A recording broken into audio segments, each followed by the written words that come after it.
రాజా ప్రజలకు చేరి వచ్చిన ప్రతి ఒక్కరికి మీ రాజన్న కూతురు మీ జగనన్న చెల్లెలు మనస్ఫూర్తిగా నమస్కరించుకుంటుంది.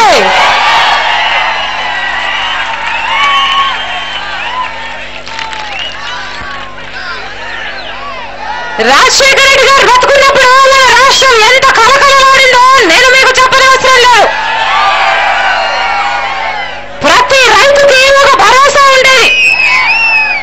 ప్రతి రైతుకి 7 గంటలు ఉచిత విద్యుత్ అయితేనేమి, నీళ్ళైతేనేమి, మద్దతు ధర అయితేనేమి, అవసరమైనప్పుడు ఇన్పుట్ ఖర్చులు అయితేనేమి, ఇంకా అవసరమైనప్పుడు నష్టపరిహారం అయితేనేమి, ప్రతి విషయంలోనూ రైతుకి అండగా నిలబడ్డాడు రాజశేఖర రెడ్డి గారు. రైతులకి రుణమాఫీ చేసిన ఘనత కూడా రాజశేఖర రెడ్డి గారిదే.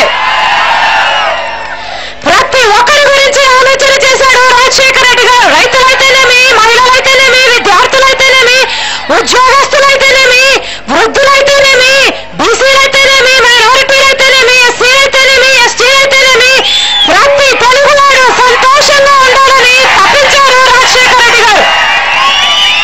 ఆ తపన నుంచి పుట్టినవే అద్భుతమైన పథకాలు. ఎవరో కానీ విని ఎరగని రీతిలో అద్భుతమైన పథకాలను రూపొందించి తన ప్రజల మీద తనకు ఎంత ప్రేమ ఉందో నిరూపించుకున్నాడు రాజశేఖర రెడ్డి గారు. ఇంటింటి తలుపు తట్టి మరీ అందించిన ఏకైక ముఖ్యమంత్రి, ఇంటింటి తలుపు తట్టి మరీ సంక్షేమ పథకాలను అందించిన ఏకైక ముఖ్యమంత్రి రాజశేఖర రెడ్డి గారు. అన్ని అద్భుతమైన పథకాలను చేస్తూ కూడా రాజశేఖర రెడ్డి గారు ఏ ఒక్క రోజు ఏ ఒక్క ఛార్జీ పెంచాలనుకోలేదు. నేను ఏదైనా ఛార్జీ పెంచితే ఆ భారం పేదవాడి మీద పడుతుంది, నా అక్క చెల్లెల మీద పడుతుంది అనేవాడు రాజశేఖర రెడ్డి గారు. రాజశేఖర రెడ్డి గారు ముఖ్యమంత్రిగా ఉన్న 5 సంవత్సరాలలో ₹1 అంటే ₹1 కరెంటు ఛార్జీలు పెరగలేదు. రాజశేఖర రెడ్డి గారు ముఖ్యమంత్రిగా ఉన్న 5 సంవత్సరాలలో ₹1 గ్యాస్ ధర పెరగలేదు, ₹1 ఆర్టీసీ ధర పెరగలేదు. ఏ ఛార్జీలు పెంచకుండానే, ఏ కొత్త పన్ను వేయకుండానే అన్ని అభివృద్ధి కార్యక్రమాలను అద్భుతంగా చేసి చూపించిన రికార్డు ముఖ్యమంత్రిగా నిలిచారు రాజశేఖర రెడ్డి గారు. మన దురదృష్టం కొద్దీ ఇప్పుడు రాజశేఖర రెడ్డి గారు వెళ్ళిపోయారు. ఇప్పుడు అధికారంలో ఉన్నది ఒక దుర్మార్గపు కాంగ్రెస్ ప్రభుత్వం. రాజశేఖర రెడ్డి గారి ప్రతి పథకానికి తూట్లు పెట్టింది, రాజశేఖర రెడ్డి గారి ప్రతి ఉద్దేశాన్ని విమర్శించింది ఈ కాంగ్రెస్ ప్రభుత్వం. ఏకంగా 32,000 కోట్ల రూపాయలు కరెంటు ఛార్జీల కింద ప్రజలెత్తే మోపి వారి రక్తం పిండి వసూలు చేస్తుంది ఈ కాంగ్రెస్ ప్రభుత్వం. ఆర్టీసీ ఛార్జీలు అయితేనేమి, గ్యాస్ అయితేనేమి, వ్యాట్ ట్యాక్సులు, రిజిస్ట్రేషన్ ట్యాక్సులు, ఇది అది అని తేడా లేకుండా, ఇంత అంత అని హద్దు లేకుండా ఏది పడితే అది, ఎంత పడితే అంత పెంచుకుంటూనే పోయింది. పాపం పేదవాడి మీద భారం వేసి పేదవాడు బతుకు మారమైపోయి అప్పుల పాలైపోయి అల్లాడిపోతుంటే చూసి నవ్వుకుంటుంది ఈ కాంగ్రెస్ ప్రభుత్వం. చేసిన పాపాలు ఘోరాలు సరిపోలేదన్నట్టు ఇప్పుడు విభజన అంటూ ఇంతవరకు ఒక తల్లి బిడ్డల్లో బ్రతికిన తెలంగాణ సీమాంధ్రుల మధ్య, అన్నదమ్ముల్లో బ్రతికిన వారి మధ్య చిచ్చు పెట్టి చలి కాచుకుంటుంది ఈ కాంగ్రెస్ ప్రభుత్వం. కేవలం ఓట్ల కోసము, సీట్ల కోసము, వారి స్వార్థ రాజకీయ లబ్ధి కోసము టీఆర్ఎస్ లో వారిలో కలుపుకునైనా సరే ఒక్క రాహుల్ గాంధీని ప్రధానమంత్రిని చేసుకోవడం కోసము కోట్ల మంది సీమాంధ్రులకు అన్యాయం చేయడానికి పూనుకుంది కాంగ్రెస్ పార్టీ. ఇప్పటికే పైన రాష్ట్రాలు మహారాష్ట్ర, కర్ణాటక వాళ్ళ అవసరాలు తీరితే తప్ప కిందున్న మన రాష్ట్రానికి కృష్ణ నీళ్లు ఇవ్వటం లేదు. కృష్ణ నీళ్లు రాకపోతే శ్రీశైలం ప్రాజెక్ట్ ఎండిపోతుంది, నాగార్జున సాగర్ ప్రాజెక్ట్ ఎండిపోతుంది.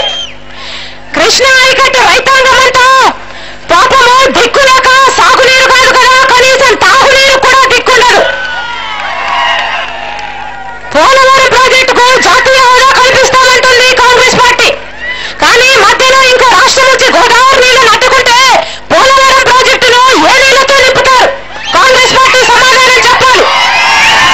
శ్రీకాకుళం నుంచి కుప్పం దాకా సముద్రపు నీరు తప్ప మంచినీరు ఎక్కడుంది? హఠాత్తుగా ఇంకో రాష్ట్రం వచ్చి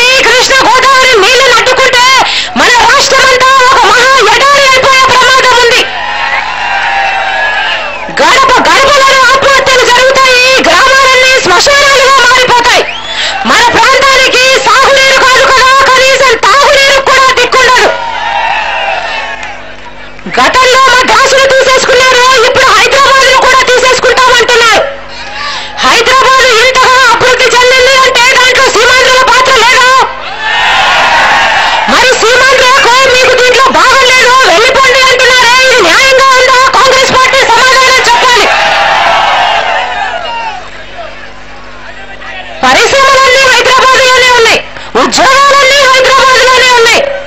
ప్రతి యువకుడు మన రాష్ట్రంలో చదువైపోయిన తర్వాత తమ భవిష్యత్తు కోసం మొట్టమొదటిగా చూసేది హైదరాబాద్ వైపు కాదు.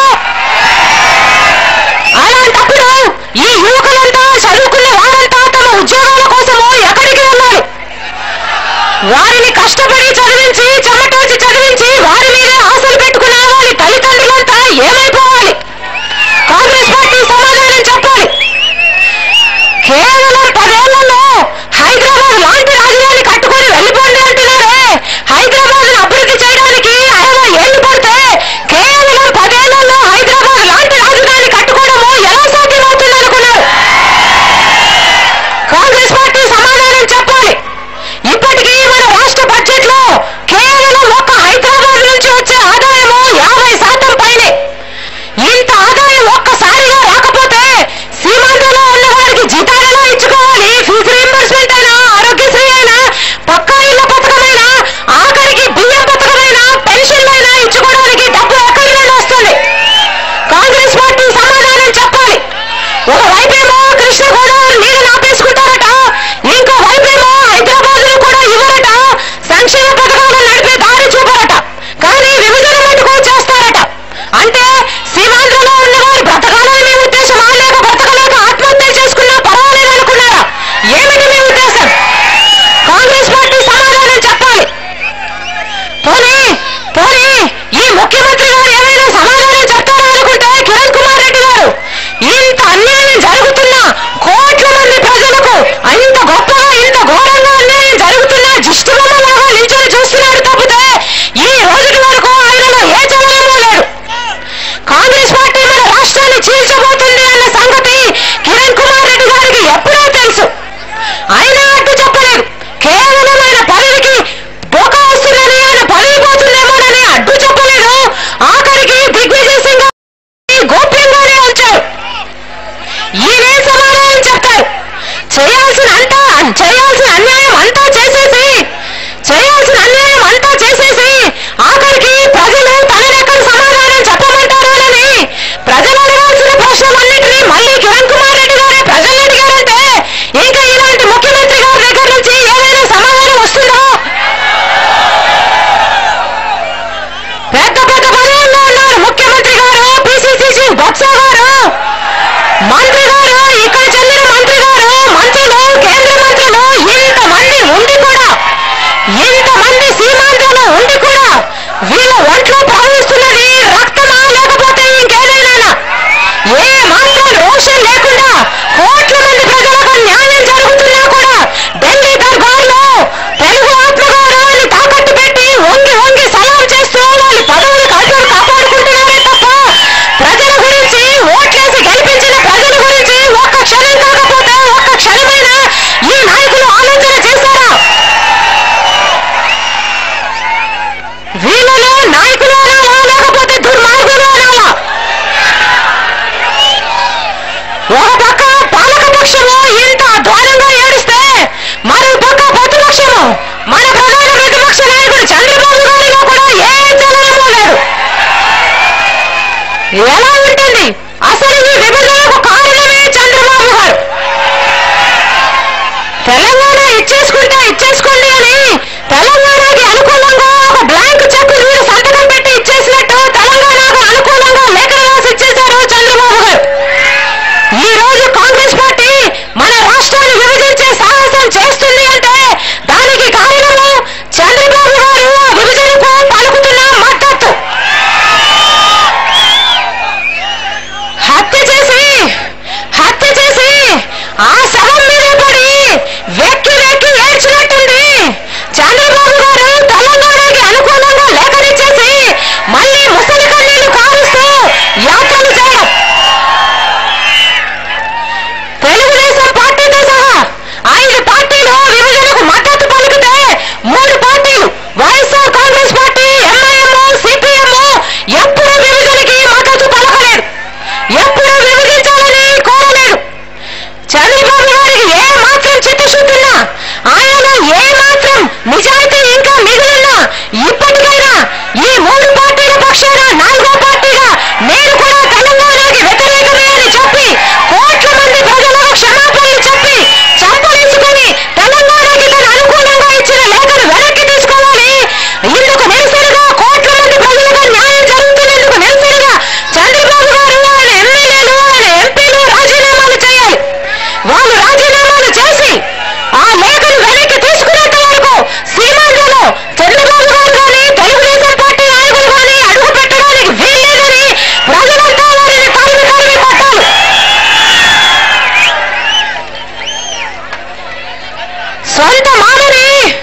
సొంత మామని వెన్నుపోటు పొడిచి అధికారంలోకి వచ్చాడు చంద్రబాబు గారు.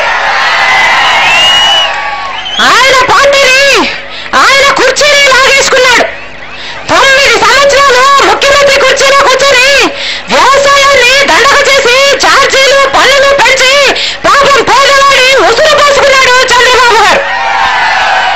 ఆ తర్వాత 9 ఏళ్ళు ప్రధాన ప్రతిపక్ష నాయకుడిగా ఉండి కూడా ఎప్పుడూ లేని విధంగా, ఎక్కడో జరగని విధంగా ఒక పాలక పక్షంతో కుమ్మక్కయి చంద్రబాబు గారు ఆఖరికి ఈరోజు విభజనకు కూడా మద్దతు పలుకుతున్నారంటే ఈయనను ప్రతిపక్ష నాయకుడు అనాలా, లేకపోతే దుర్మార్గుడు అనాలా? ఇలాంటి చంద్రబాబు గారు అంటారు నాకు అధికారం ఇవ్వండి, 6 నెలల్లో నేను రాష్ట్రాన్ని కాదు దేశాన్ని కూడా గాడిలో పెడతానంటాడు. ఒక సామెత ఉంది, దున్నపోతా ఎందుకు దున్నలేదు అంటే, దున్నపోతా ఎందుకు దున్నలేదు అంటే పగలు ఎండ రాత్రి చీకటి అన్నంట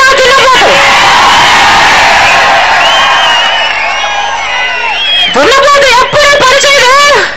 మన చంద్రబాబు గారు అధికారంలో ఉన్నా చేయరు, అధికారంలో లేకున్నా చేయరు.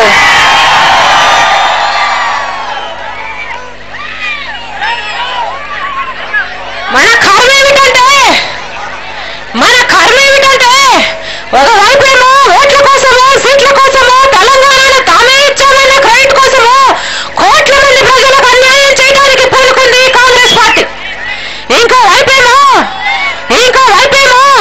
ఓట్లు పోతాయని, సీట్లు పోతాయని, క్రెడిట్ తనకు రాకుండా పోతుందేమోనని కోట్ల మంది ప్రజలకు అన్యాయం జరుగుతున్నా నోరు విప్పటం లేదు ప్రధాన ప్రతిపక్ష నాయకుడు చంద్రబాబు గారు.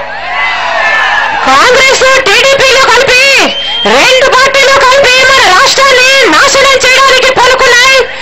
ఘోర అన్యాయం చేస్తున్నాయి. కోట్ల మంది ప్రజలకు తరతరాలు క్షమించలేని ఘోర పాపం చేస్తున్నాయి.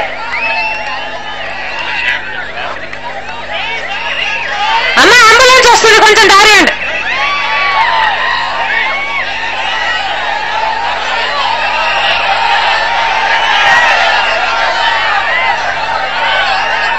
అదండి మరణ అన్న, కొంచెం దారి ఇవ్వాలి. అంబులెన్స్ అన్న, కొంచెం దారి ఇవ్వాలి. అంబులెన్స్ దాన్ని పోలీ వాళ్ళన్నా హఠాత్తుగా ఏ పరిష్కారమో చూపించకుండా మన రాష్ట్రాన్ని చీలుస్తున్నాము అని కాంగ్రెస్ పార్టీ సంకేతాలు పంపించిన వెంటనే వైఎస్ఆర్ కాంగ్రెస్ పార్టీకి చెందిన అంతమంది నాయకులు రాజీనామాలు చేశారు. గౌరవ అధ్యక్షురాలు విజయమ్మ, అధ్యక్షుడు జగన్మోహన్ రెడ్డి గారితో సహా అందరూ రాజీనామాలు చేశారు. వారి వంతు పోరాటంగా నిరాహార దీక్షలు కూడా చేశారు. ప్రధానమంత్రితో సహా అందరికీ మా రాష్ట్రాన్ని విడగొట్టద్దండి, ఇంత అన్యాయం చేయొద్దండి అని లేఖల మీద లేఖలు రాస్తూనే ఉన్నారు. ఈ రోజుకి వరకు పోరాటం చేస్తూనే ఉన్నారు. ఎంతమంది సీమాంధ్రకు చెందిన కాంగ్రెస్ టీడీపీ నాయకులు తమ రాజీనామాలు చేసి, తమ పదవులకు త్యాగం చేసి ప్రజల పక్షాన ప్రజాక్షేత్రంలో నిలబడి ప్రజల తరఫున గొంతు విప్పారు. ఎంతమంది నిలబడలేదు. వైఎస్ఆర్ కాంగ్రెస్ పార్టీ నాయకులు రాజీనామా చేసిన రోజునే సీమాంధ్రకు చెందిన కాంగ్రెస్ టీడీపీ నాయకులు కూడా రాజీనామాలు చేస్తుంటే మన రాష్ట్రంలో జరుగుతున్న అన్యాయాన్ని దేశమంతా తిరిగి చూస్తుండేది. కాంగ్రెస్ పార్టీ తమ నిర్ణయాన్ని మార్చుకునేలా ఒత్తిడి పెరుగుండేది. ఈ విభజన ప్రక్రియ ఆ రోజే ఆగిపోయి ఉండేది. కానీ పదవి మత్తులో మునిగి తేలుతున్న ఈ కాంగ్రెస్ టీడీపీ నాయకులకి ఓట్లేసిన ప్రజల కంటే తమ పదవులే ముఖ్యమని మళ్లీ నిరూపించుకున్నారు. వైఎస్ఆర్ కాంగ్రెస్ పార్టీ మొట్టమొదటి నుంచి ఒకే మాట చెప్పింది, ఏ ఒక్క ప్రాంతానికి అన్యాయం జరగడానికి వీల్లేదు. ఒక కన్న తండ్రిలాగా ఆలోచన చేయాలి. మీ ఆలోచన విధానం ఎలా ఉందో, మీ ఉద్దేశం ఎలా ఉందో అందరినీ పిలవండి, చర్చలు జరపండి అని పదే చెప్పింది. కానీ ఇది ప్రజాస్వామ్య దేశమన్న సంగతి కూడా మర్చిపోయి వ్యవహరించింది. మళ్ళీ ప్రశ్నిస్తుంది, న్యాయం చేయాలి